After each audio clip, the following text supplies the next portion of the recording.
Hello students, welcome to my YouTube channel geography guru. उम्मीद करता हूँ आप सभी बिल्कुल मस्त होंगे, स्वस्थ होंगे, घर पर होंगे और आपकी स्टडी बहुत अच्छे से चल रही होगी। आपके मम्मी पापा दिन रात मेहनत करते हैं। सुबह से शाम तक आपकी मम्मी आपके आगे पीछे लगी रहती है। कभी आपकी ये फरमाइशें पूरी होती है, कभी दूसरी फरमाइशें पूरी होती है। पता है, आपके मम्मी पापा दिन रात काम करके भी थकते नहीं हैं। उनकी सारी थकान दूर हो जाती है जब वो आपको देखते हैं। बहुत सारी उम्मीदें हैं आपसे। उन्हें लगता है जैसे ही आप बड़े होंगे, पढ़ लिख कर आप उनके सारे सपने पूरे कर देंगे। और वो सपने पूरे करने के लिए सबसे ज़्यादा ज़रूरी है कि आप पढ़ें, अच्छे से पढ़ें। हमें सिर्फ ये वर्कशीट नहीं करनी है, हमें बहुत कुछ और सीखना होता है। तो ये एक रेस है, दौड़ है, जिसमें हमें आगे निकलना, अपने घर वालों के सपने पूरे करना है। तो आप जब भी पढ़ो थोड़ा समझ के साथ पढ़िए, अपना एक टाइम टेबल बनाइए, क्योंकि ये आपकी नींव है। अगर नींव कमज़ोर हो तो भवन कमज़ोर हो जाता है, बिल्डिंग कमज़ोर हो जाती है। नींव को मजबूत बनाइए। आज हम इसी कड़ी में हमारी वर्कशीट जो डेली आपको मिलती है, तो उसमें हम पढ़ने वाले हैं क्लास 6, 7 और 8 की वर्कशीट नंबर 78 यानी कि 78 को। आज की वर्कशीट बेहद आसान सी है, जिसमें हम माइंडफुल एक्टिविटी करेंगे। 2 मिनट की एक्टिविटी रहेगी, जिसको आप सुबह सुबह करो तो और ज़्यादा बेटर रहेगा। तो चलिए शुरुआत करते हैं। जैसा कि आप अपनी स्क्रीन के ऊपर देख पा रहे हैं, ये हमारी वर्कशीट नंबर 78 है और ये क्लास 6, 7 और 8 की कॉमन वर्कशीट है। और आज की दिनांक है 3 अक्टूबर 2020। यहाँ साप्ताहिक गतिविधि दी गई है। वैसे सैटरडे को हमें माइंडफुल एक्टिविटी ही मिलती है मोस्टली, जिसमें हम खेल खेल में काफ़ी कुछ सीखते हैं। तो प्रिय स्टूडेंट्स, चाहे आप छात्र या छात्रा हैं, तो इस सप्ताह भी हम प्रतिदिन की तरह 2 मिनट माइंडफुल एक्टिविटी करने वाले हैं। और हमें ये काम सुबह सुबह अगर करेंगे तो ज़्यादा अच्छा महसूस होगा।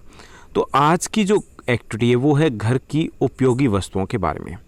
तो काफ़ी कुछ है जो आपको करना है, मुझे कम करना है इसमें।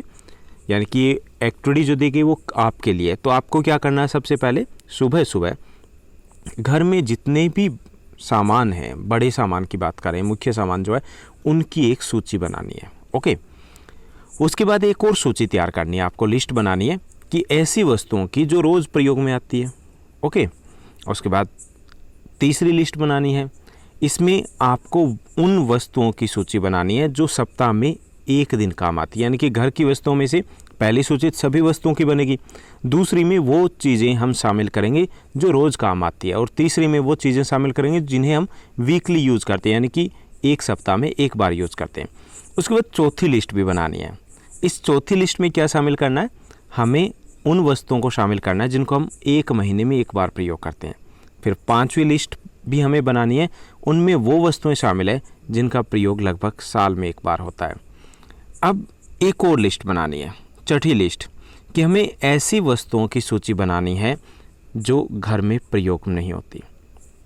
अब घर में काफ़ी सारी वस्तुएं होती है जो रखी होती है, जिनको ख़रीदा जाता है। कुछ वस्तुएं ऐसी भी है जो आपकी ज़िद के ऊपर ख़रीदी गई होगी कि हमें ये चाहिए, और शायद हमारा शौक़ है वो 1 या 2 दिन में पूरा हो जाता है। क्योंकि चाहे कितने ही आर्थिक तंगी से पेरेंट्स गुजरे हो, कोशिश रहती है कि अपने बच्चों की सभी इच्छाओं को पूरा किया जाए। तो हमें इन सभी सूचियों को तैयार करना है। अब हमें एक सूची वो मिली कि काफ़ी सारी वस्तुएं जो घर में प्रयोग नहीं होती। अब अगर ये ना खरीदी जाती तो इनका समाज के ऊपर, हमारे खुद के ऊपर या पर्यावरण पर क्या असर होगा, ये हमें पता लगाना है। तो एक तो हमें पता चल जाएगा कि कौन सी वस्तुएं उपयोगी है, कौन सी नहीं है। तो चलिए, हमारा एक आसान सा आज का क्वेश्चन है कि यदि हम प्रयोग न होने वाली वस्तुओं को ना खरीदें, अगर इनको हम ना खरीदें तो इसका क्या प्रभाव होगा खुद के ऊपर, समाज पर और पर्यावरण के ऊपर। तो खुद के ऊपर प्रभाव क्या होगा, इससे पहली चीज़ धन की बचत होगी। हम व्यर्थ पैसा ऐसी वस्तुओं के ऊपर लगा देते हैं जिनकी ज़रूरत बहुत कम होती है या नहीं होती है, नामात्र होती है। दूसरा ये कि उनमें से कुछ ऐसी वस्तुएं होती है जो हम स्थान, यानी कि हमारी अलमीरा है या कहीं पर भी उनको रखा है तो स्थान भी घेरती है, घर में कुछ स्थान खाली भी हो जाएगा। ओके।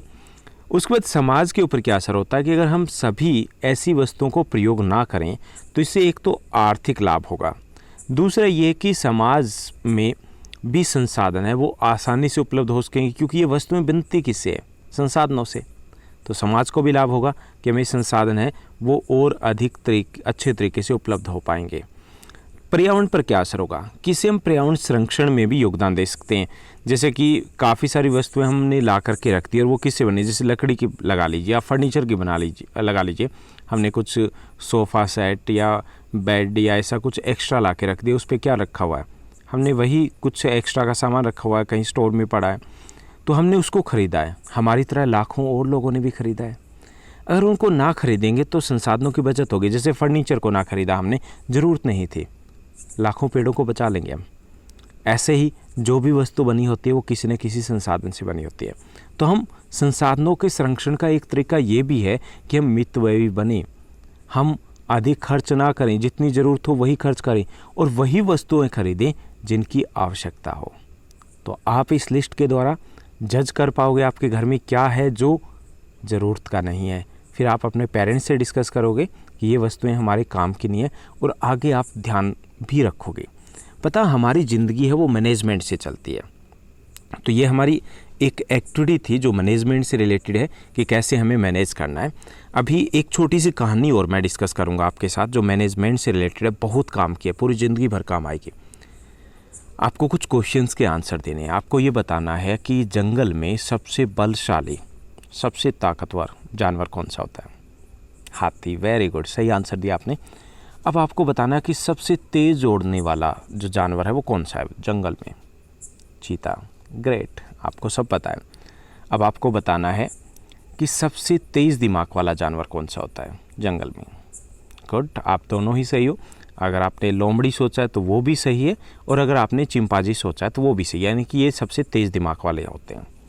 सबसे ऊंचा जानवर? जिराफ। गुड, तो सबसे ऊंचा जानवर जिराफ होता है, सबसे ताकतवर जानवर हाथी होता है, सबसे तेज़ दौड़ने वाला जानवर चीता होता है, सबसे तेज़ दिमाग वाला जानवर लोमड़ी, फॉक्स या चिंपांजी होता है। पर जंगल का राजा कौन है?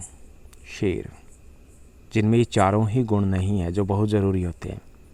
लेकिन शेर मैनेज करना जानता है, कब क्या करना है, कैसे करना है, क्यों करना है, कहाँ करना है, वो उसको मैनेज करना आता है। तो हमारी लाइफ भी ऐसे ही है।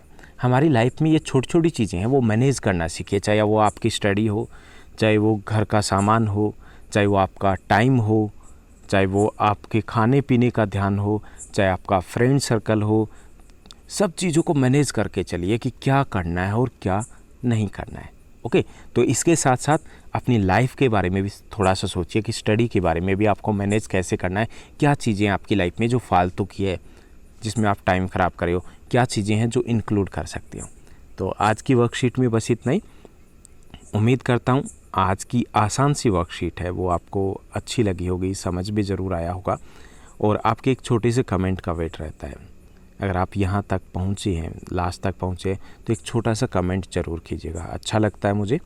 और साथ ही साथ इस चैनल को लाइक, शेयर, सब्सक्राइब ज़रूर कीजिएगा। आपकी क्लास के जितने भी बच्चे हैं तो उनके साथ शेयर कीजिएगा, क्योंकि अगर अच्छा लग रहा है कंटेंट तो थोड़ा सा बेनिफिट उनको भी मिलेगा। Thank you, bye bye, have a nice day.